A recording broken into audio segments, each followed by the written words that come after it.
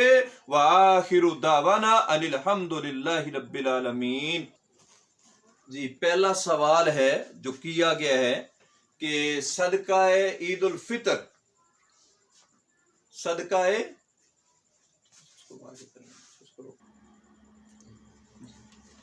یہاں دو سوال ہیں۔ پہلا سوال یہ ہے کہ صدقہ عید الفطر اگر روزوں کی کمی کوتاہی پوری کرنے کے لیے ہے تو پھر سوال پیدا ہوتا ہے جو بچہ ہے، نابالغ ہے، ابھی تک روزے نہیں رکھتا، جو بچہ ابھی تک پیدا ہوا ہے اس نے تو روزے رکھے ہی نہیں ہیں، تو پھر اس کی طرف سے صدقہ عید الفطر کیوں ادا کیا جاتا ہے؟ یہ ایک سوال ہے، سنیے اس کے دو جواب۔ پہلی بات تو یہ ہے کہ دین میں، احکام میں، شریعت میں پیروی ہوتی ہے محمد الرسول اللہ صلی اللہ علیہ وسلم کی۔ اتباع محمدی کو دین کہتے ہیں، اور نبی صلی اللہ علیہ وسلم کی طرف سے جو دیا ہوا پیغام ہے وہ یہی ہے کہ بچے کی طرف سے بھی صدقہ عید الفطر ادا کیا جائے گا۔ اور دوسری بات، صدقہ عید الفطر کا اللہ کے نبی صلی اللہ علیہ وسلم نے صرف ایک مقصد نہیں بیان کیا، بلکہ اللہ کے نبی نے صدقہ عید الفطر کے دو مقصد بیان کیے ہیں۔ اگرچہ ایک مقصد نہیں بھی ہے کہ روزوں کی پاکی کے لیے کہ اس بچے نے روزے نہیں رکھے، لیکن مسکینوں کو کھانا کھلانے کا مقصد تو اس کے اندر موجود ہے۔ لہذا جب مسکینوں کو کھانا کھلانے کا مقصد اس کے اندر موجود ہے تو اس وجہ سے بچے کی طرف سے بھی صدقہ عید الفطر ادا کیا جائے گا، اگرچہ اس نے روزے نہیں رکھے لیکن مسکینوں کو کھانا کھلانے کا مقصد جو ہے وہ پورا ہو جائے گا۔ اس کے بعد دوسرا سوال ہے کہ اگر صدقہ عید الفطر میں جنس کی جگہ پہ نقدی کی شکل میں کسی غریب کو پیسے دیے جا سکتے ہیں تو پھر قربانی کے اندر جو ہے قربانی کی جگہ پہ کسی غریب کو پیسے کیوں نہیں دیے جا سکتے؟ سنیے، کیا صدقہ عید الفطر میں یعنی صدقے کی جگہ پہ، جنس کی جگہ پہ کسی کو پیسے دینا درست ہے، لیکن قربانی کی جگہ پہ کسی غریب کو اس کی مشکل کو پورا کرنے کے لیے پیسے دینا جائز نہیں ہے؟ اس کی پہلی وجہ تو یہ ہے کہ جو قربانی ہے یہ سنت ابراہیمی ہے۔ جب قربانی سنت ابراہیمی ہے کہ ابراہیم علیہ السلام اپنے بیٹے کو ذبح کرنے کے لیے بیٹے کی گردن پر چھری چلا دی تھی اور اللہ نے اس کی جگہ پہ مینڈے کو پیش کیا تھا، تو سنت ابراہیمی اس بات کا تقاضا کرتی ہے کہ قربانی میں صرف خون ہی بہایا جائے گا، اس خون کی جگہ پہ کسی غریب کو پیسے دینا جائز نہیں ہے۔ اس وجہ سے سنت ابراہیمی ہونے کی وجہ سے صرف اس پر خون کو ہی بہایا جائے گا۔ اور دوسری بات یہ ہے، محمد الرسول اللہ صلی اللہ علیہ وسلم کی 23 سالہ نبوت کی زندگی ہے، اور اللہ کے نبی صلی اللہ علیہ وسلم نے 23 سالہ نبوت کی زندگی کے اندر کوئی ایک سال بھی ایسا نہیں آیا کہ اللہ کے نبی نے وہ جو صدقہ یعنی قربانی کی جگہ پہ پیسے لے کے کسی غریب کو دیے ہوں، بلکہ وہ موقع جب اللہ کے نبی نے ایک ہی موقع پہ 100 اونٹ کی قربانی دی ہے، اگر اس میں پیسوں کی گنجائش ہوتی تو اللہ کے نبی صلی اللہ علیہ وسلم ایک اونٹ کی قربانی کر کے 99 اونٹ کے پیسے غریبوں کے اندر تقسیم کر دیتے، لیکن اللہ کے نبی نے جب کہ 100 اونٹ کی قربانی دے دی اور کہ کسی کو پیسہ نہیں دیا، تو تو یہ بات اس بات کی بیان ثبوت ہے کہ ہر صورت قربانی میں خون کو ہی بہایا جائے گا اور قربانی میں جانور ہی ذبح کیا جائے گا. کسی غریب کو اس کی جگہ پہ پیسے دینا جائز نہیں ہے. اور یہاں حضرت علی رضی اللہ تعالی عنہ کی بات سامنے آتی ہے. جناب علی رضی اللہ تعالی عنہ حیدر کرار شیر خدا حسن و حسین کے بابا ہیں، جن کے ہاتھ کے اندر اللہ کے نبی نے فتح کا جھنڈا تھما دیا تھا. جناب علی رضی اللہ تعالی عنہ نے بڑی پیاری بات کہی جب یہ مسح کا موقع آیا. فرمایا لوگوں اگر دین ہوتا عقل کا نام تو جو ہے ہم مسح یہ پاؤں کے نیچے کرتے، پاؤں کے اوپر مسح نہ کیا جاتا. لیکن دین نبی کی شریعت کو ماننے کا نام ہے. یہی وجہ ہماری عقل تو کہتی ہے کہ ہم مسح پاؤں کے نیچے، موزے کے نیچے کریں، لیکن اللہ کے نبی نے کہا کہ مسح اوپر کیا جائے گا. لہذا نبی کی اتباع کرنا یہی دین ہے اور یہی شریعت ہے. یا عقل کو کسی صورت نہیں مانا جائے گا. یہی بات یہاں بھی ہے، یا عقل کو نہیں مانا جائے گا بلکہ اتباع محمدی کی وجہ سے قربانی کو ہی ہر صورت ذبح کیا جائے گا. جی